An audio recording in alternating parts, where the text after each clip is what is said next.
1 Samuel chapter 17. The challenge of Goliath. The Philistines rallied their forces for battle at Socoh in Judah and camped between Socoh and Azekah at Ephes Dammim. Saul and the Israelites rallied and camped in the valley of the Elah, drawing up their battle line to meet the Philistines.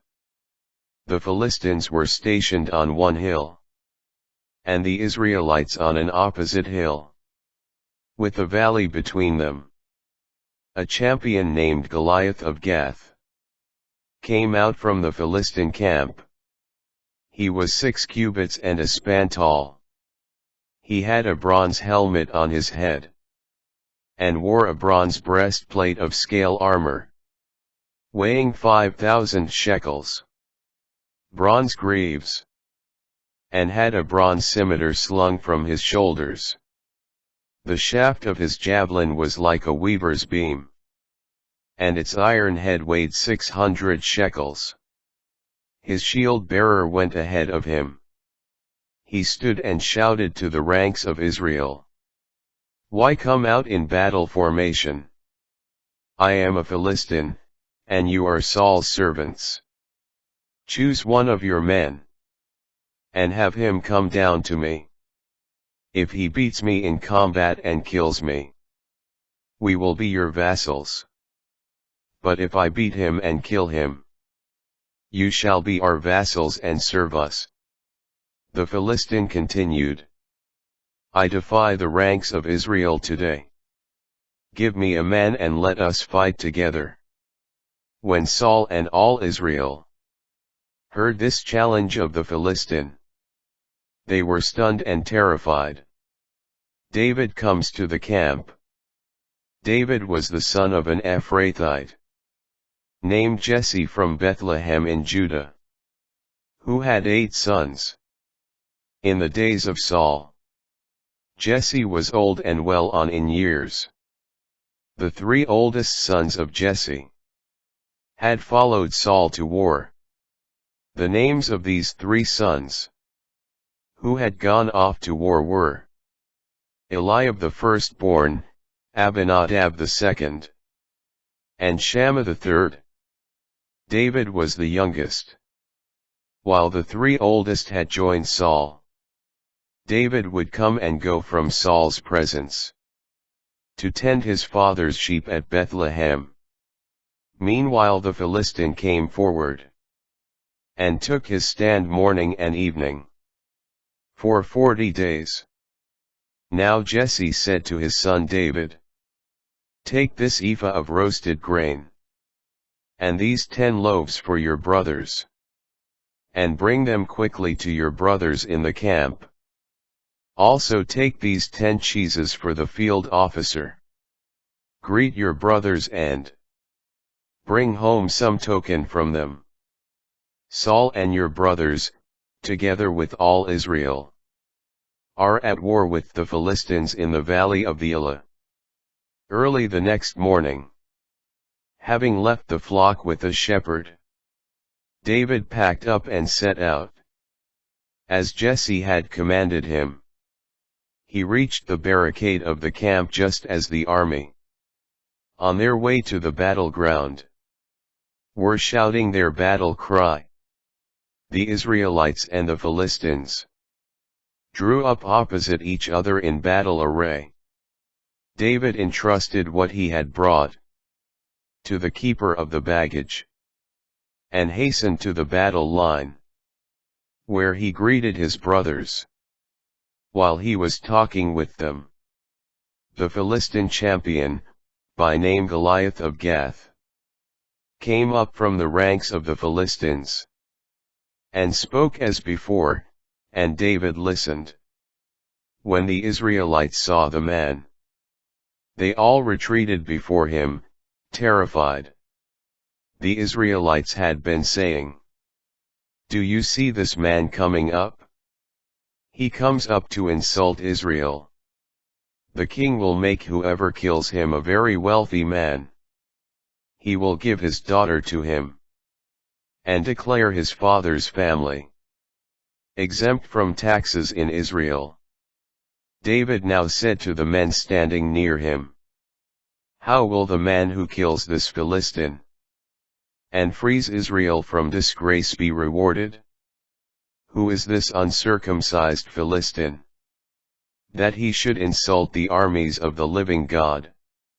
They repeated the same words to him and said, "That is how the man who kills him will be rewarded."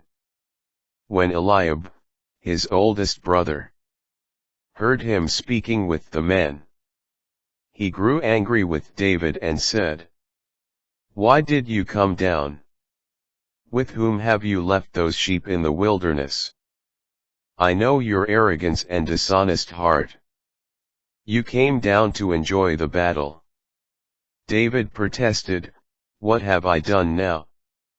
I was only talking." He turned from him to another, and asked the same question. And everyone gave him the same answer as before.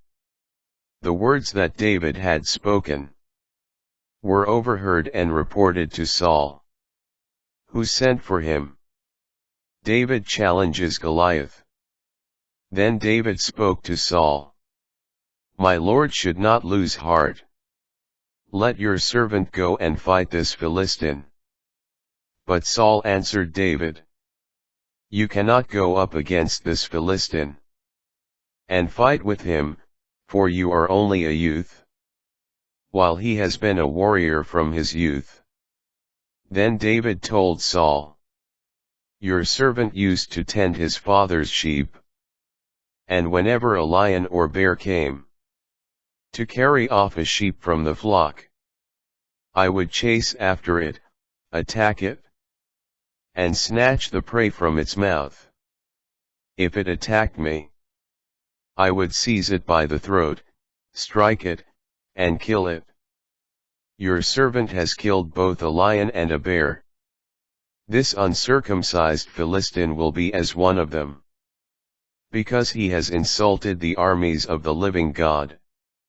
David continued, "The same Lord who delivered me from the claws of the lion and the bear will deliver me from the hand of this Philistine."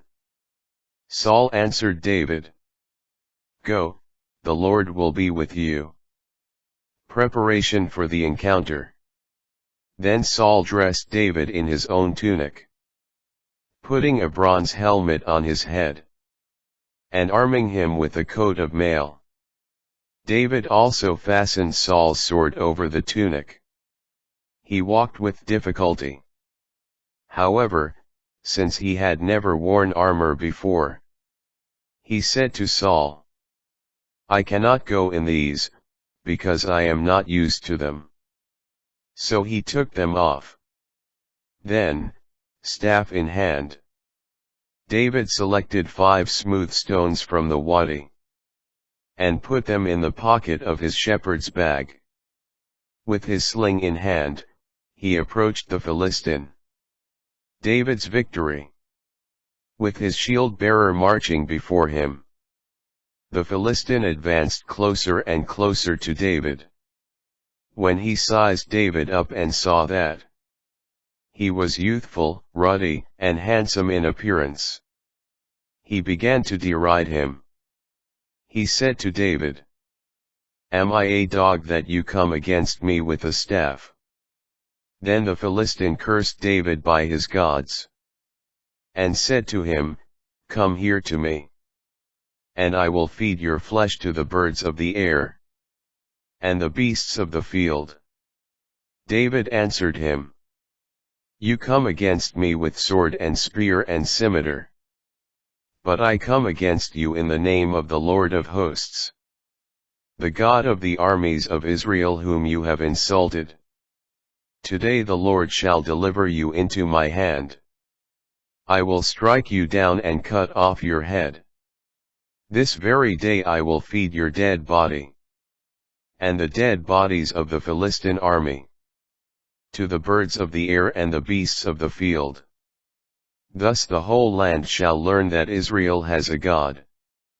All this multitude, too, shall learn that It is not by sword or spear that the Lord saves.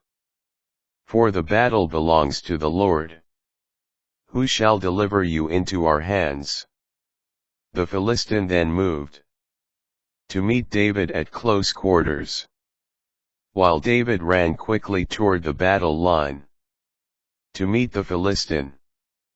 David put his hand into the bag and took out a stone, hurled it with the sling, and struck the Philistine on the forehead. The stone embedded itself in his brow, and he fell on his face to the ground. Thus David triumphed over the Philistine with sling and stone. He struck the Philistine dead, and did it without a sword in his hand. Then David ran and stood over him with the Philistine's own sword, which he drew from its sheath. He killed him and cut off his head. Flight of the Philistines. When the Philistines saw that their hero was dead, they fled. Then the men of Israel and Judah sprang up with a battle cry and pursued them to the approaches of Gath and to the gates of Ekron. And Philistines fell wounded along the road from Sha'araim as far as Gath and Ekron. When they returned from their pursuit of the Philistines, the Israelites looted their camp. David took the head of the Philistine and brought it to Jerusalem. But he kept Goliath's armor in his own tent. David presented to Saul. As Saul watched David go out to meet the Philistine, he asked his general Abner, "Abner, whose son is that young man?" Abner replied, "On your life, O king, I have no idea."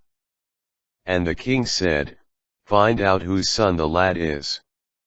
So when David returned from slaying the Philistine, Abner escorted him into Saul's presence. David was still holding the Philistine's head. Saul then asked him, "Whose son are you, young man?" David replied, "I am the son of your servant Jesse of Bethlehem."